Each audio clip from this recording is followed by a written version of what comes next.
Okay, so I don't think it takes a scientist or a neurosurgeon or a biologist to figure out that there's something about textbook astrology that's just a little bit off, right? So, but then this is where a professional astrologer a lot of times will jump in and say, "Oh, well, wait a minute, you got to go with the rest of the chart, you know? You can't just go on the sun sign." Oh, okay, all right. So, the question that I always ask myself and that I always present to other people is kind of a short and sweet version of this. What experiences have your energies been through? Do you understand what I'm saying? What things were those energies exposed to? What belief systems were those energies brought up with?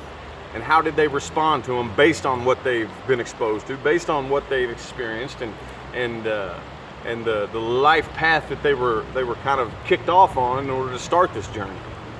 So, if you read, it seems like some of the most popular textbook consensuses of the astrological compatibility, a lot of times it says something along the lines of this: air goes with air, fire goes with fire, water goes with water, and earth goes with earth. Now, if you're anything like me, I hold pretty confident in saying that to me personally, I absolutely not. But again, that's where people will jump in and say, "Oh, whoa. You know, you got to look at the rest of the chart there." Okay, well, let's go ahead and do that. Let's go ahead and say, like me personally, my favorite element is the fire element. That's what I always ask people. I always say, what element do you prefer do you prefer to be around? Or what element do you prefer to work with? What element is your favorite? You know, regardless of what the rest of your chart is, what element do you particularly like the best? Because, okay, let's go ahead and say me personally. I'm an Aquarius sun with a Virgo moon. Let's just take those two. Let's go ahead and take another Aquarius sun with a Virgo moon. They may possibly not like the fire element at all. Maybe that Virgo influence in them just is a little bit more stable of an earth. Maybe it was exposed to less, or something that made it a little bit more stable than per se me, and maybe the intensity and the bluntness and the just in your face attitude and the spontaneous actions of the fire element may be a little bit too much for this person who has a chart very similar to mine. So here's how I like to do it.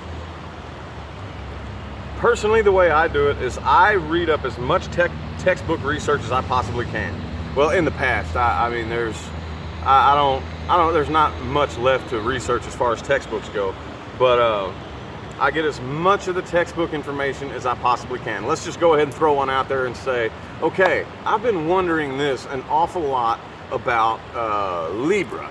Let's just throw that out there. Okay, so the first thing that I'll do is I will find as many Libras as possible, or I will span this out for a particular period of time and say, okay, well, I got my eye on Libra because I'm curious about a few things.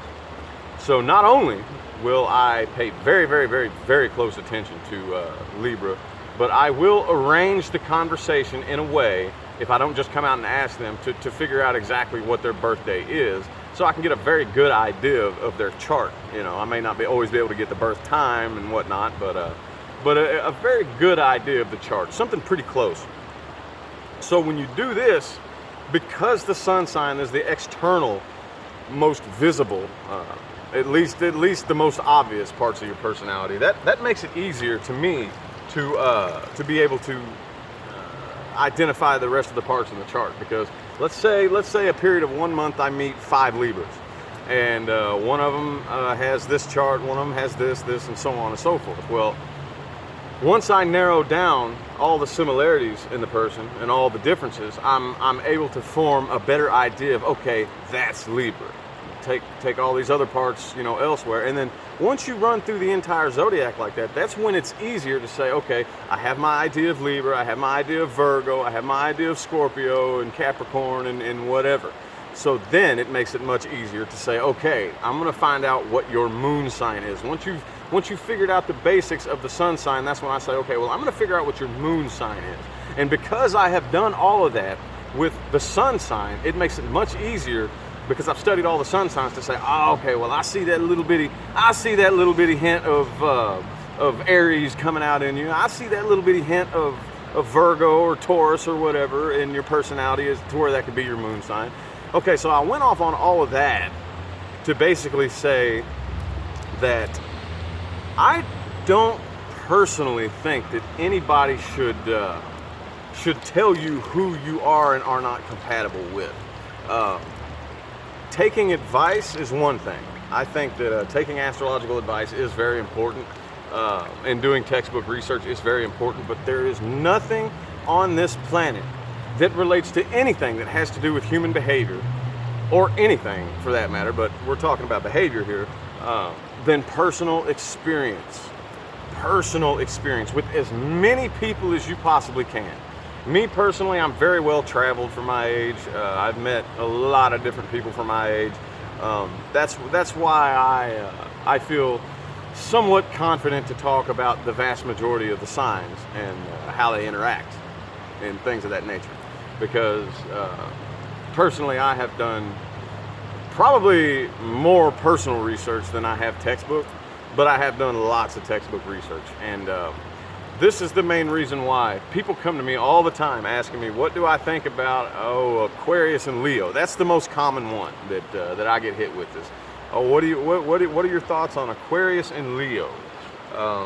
And I guess I'll go ahead and answer that one right now really quick, the best that I can. First of all, I've never really had anything that I would consider to be a relationship worth noting with a Leo as far as romance goes. The very first girlfriend that I ever had, I was 14 years old. We dated for like 6 months. She was a Leo. That was a long time ago. I honestly do not even hold a vivid enough memory to be able to speculate on that at all. But other than that, I have never had a romantic encounter with a Leo. As far as I know, I don't even think I've had a sexual encounter with a Leo. So, but I can go by some of the I can throw you out some kind of loose things about textbook research on this right here. Take this very loosely because it is only textbook research. One of the things that I'm not really hardcore on advocating against, but I kind of caution against it sometimes, is mixing the same qualities. Okay, so at the end of the day, let's just say you have your eye on a particular person, and according to the textbook research, it's an absolute hell no. Okay, but still, you want to go ahead and you want to see, okay, well, I'm curious. I kind of advocate against mixing the same quality. Not that it's a bad thing, but just mainly because if you look at it from a broad spectrum, what is going to produce the most growth? Okay, so let's take the qualities: cardinal, mutable, and fixed. So obviously with cardinal, it's the definition of the word cardinal is element of fundamental importance. So it's kind of the starting point. This is why cardinals are very reputable for being initiators, but they're very reputable for not being able to follow through. Sometimes do you understand just kind of the connotations behind the energy? Mutable, on the other hand, they aren't always the greatest initiators, but they're very good at adapting to different situations. And fixed are pretty much neither. They're very notorious for not being very good initiators, not being able to adapt very good, but once they have their mind set or their emotions set or their heart set or what have you, it is fixed and it's stable and it's set there. So just with those loose connotations around the different qualities in general, I typically tend to advocate against mixing the qualities, because over a long period of time, what are two initiators going to do for each other? How are they really going to help each other? Do you understand what I'm saying? Two mutables, how are they really going to help each other? Two fixed, how is that going to help? I was married to a fixed sign. My ex-wife is a Taurus. And when I say that it was very much like two bricks trying to move each other, It wasn't good. It wasn't pleasant. Let's just put that, into perspective here for you. But I don't know. Leo is Aquarius's opposite. So if you really look at it, my personal belief, this is just me, and this is I have tons of personal research to back this up, is that the elements that are compatible are air and fire, water and earth. Okay, I have a perfect example of that right here. Look how beautifully the water and the earth go together. Look at this behind me. Okay, the water and the earth work in perfect harmony. You can see it right here. Air and fire, they need each other, okay? I mean, the air doesn't really need the fire, but in order for fire to exist, the air becomes the fire. It takes on the form of the fire. The fire is a different version of the air. They work together in harmony. Do you understand what I'm saying there? Now, earth and fire, they do work together, but it's not very harmonious on the earth's part, okay? They destroy the earth. Fire and water can work together, but it typically isn't very harmonious. It creates steam. But do you understand kind of the what I'm talking about here? So personally, I look at air and fire. Now, I do have a very, very strong earth influence. So, how do I embody that? I don't really know. That's for the individual to decide. That's why I said, with those loose connotations around it, kind of giving you a vague idea of what your own compatibility may be, I think the most important thing to do is to think to yourself, what element do I like the best based upon the experiences my energies have had. So, I know this was kind of a back and forth kind of video, but today's one of my filming days, and it's an absolutely beautiful day. So I figured that I had to get out here and shoot a video for you guys, and in the beautiful Sandy River. It's very low right now. Normally, you can't really. I don't know how well my tripod would stand up right here next to the rapids, but anyway, I might shoot another video today. I might go live later. Honestly, I really have no plans. I have absolutely no idea.